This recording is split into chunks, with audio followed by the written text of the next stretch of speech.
Hi everyone, Janie here. Welcome back to my garden. Today, I'm out in the backyard on this rainy, gray, wonderfully moody day, finally getting a chance to catch up on some garden cleanup. It's been such a busy week here. It's honestly been one of those weeks where you blink and suddenly it's Thursday. The girls have had early release every single day leading into the holiday week next week. That means they've gotten out at noon, which has really completely rearranged our schedule.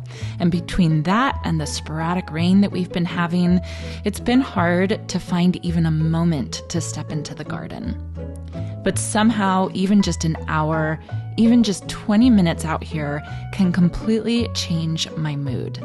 There's something about the smell of the wet soil, the sound of the birds, the feel of the plants in my hand that instantly grounds me.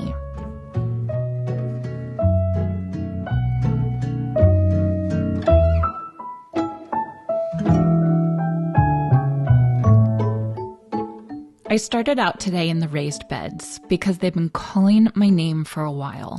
It felt good to finally pull out all the old corn stalks, which were long past their prime, and to gently remove the last of the zinnias.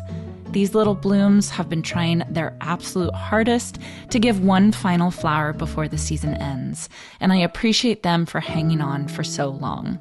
But everything has its time, and today it was time for a reset. And of course, the weeds. Oh my goodness, the weeds. They're thriving even more than the cool season veggies I have out here. Rain is like a party invitation for them. Still, clearing them out always feels satisfying, like giving the garden a deep breath again.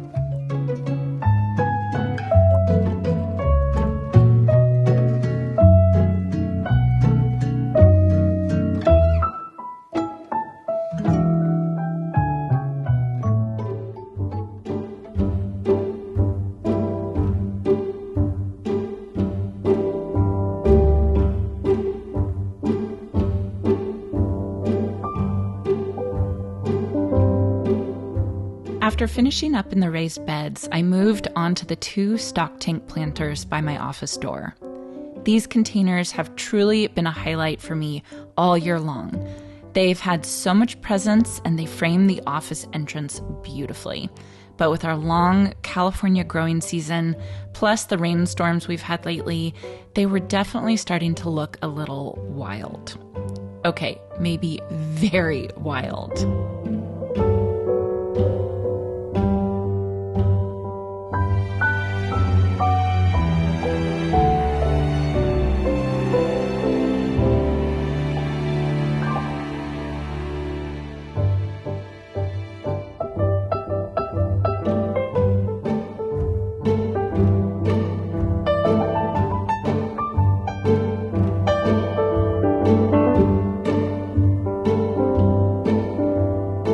So I pulled out all the tired annuals, including the Plain the Blue salvia and the Suncredible sunflowers, and even the last of the supertunias.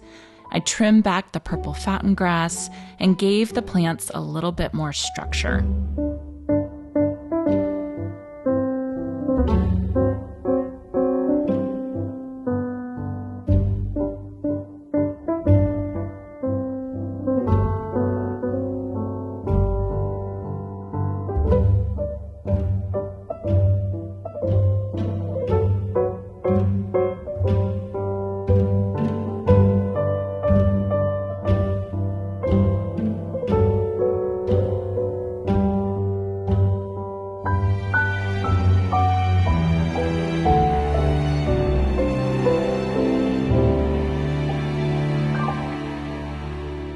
I even added bamboo cane stakes and tied the grass up neatly so it can serve as some much needed winter interest.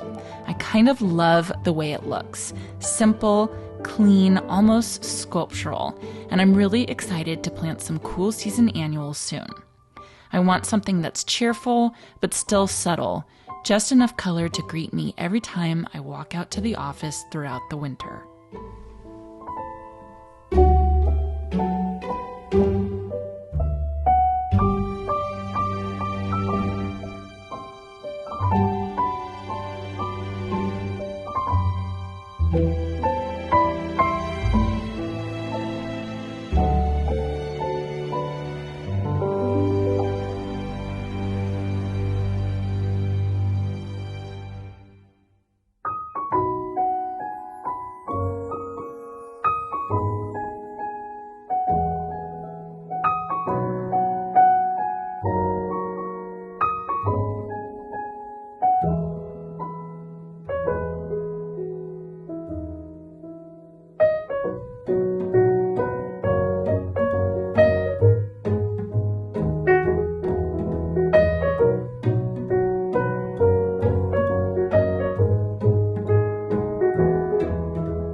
Next up was the Summerific Hibiscus hedge, which has been, let's say, challenging. For some reason, this hedge just does not want to thrive. It could be the watering. These plants like a lot of water, and I felt like I'm giving them a lot of water, but maybe not enough. Could be the amount of sun. The neighbors' trees tend to kind of grow over, so maybe they're not getting enough sun. Or it could be possibly the neighbor's black walnut tree doing its thing with its chemical juggalo that makes it hard for plants to thrive. Whatever it is, these plants just refuse to act like a hedge. They refuse to grow into what I want them to be. And I've been debating moving them somewhere else in the garden where they might be a little bit happier. Now, it's November, and normally you would never cut back Summerific hibiscus this early. You'd wait until late winter to protect the crown from frost.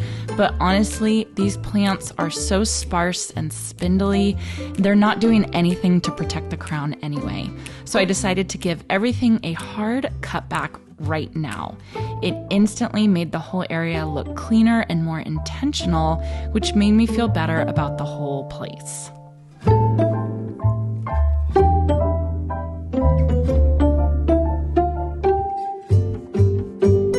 While I was working here, I started daydreaming about what could replace them if I decided to move the hibiscus. I kept going back and forth between maybe a dwarf Italian cypress hedge, some cherry laurels, or maybe even the classic arborvitae look. Each one would give such a different feel to the fence line, but I'm trying really hard not to make a snap decision because I know I'll be living with whatever I choose for a long time. But it is fun to imagine the possibilities.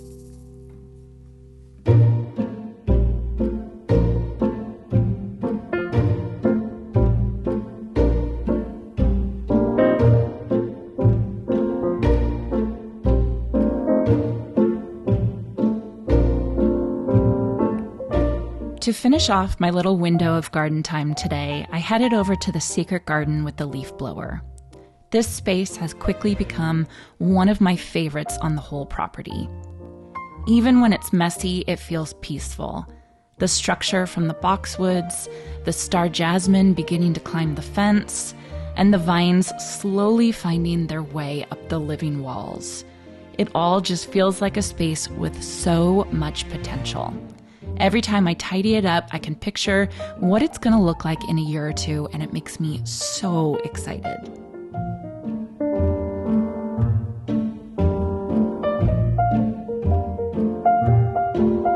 I know today's video is on the shorter side, but I hope it still encourages you to get outside in your garden, even if life is chaotic right now. Sometimes all it takes is cleaning up a single plant or clearing one little corner to feel that spark again. Gardening doesn't always have to be a big project. Even on busy, rainy weeks like this one, a few minutes outside can make such a difference. I promise you'll feel so much happier.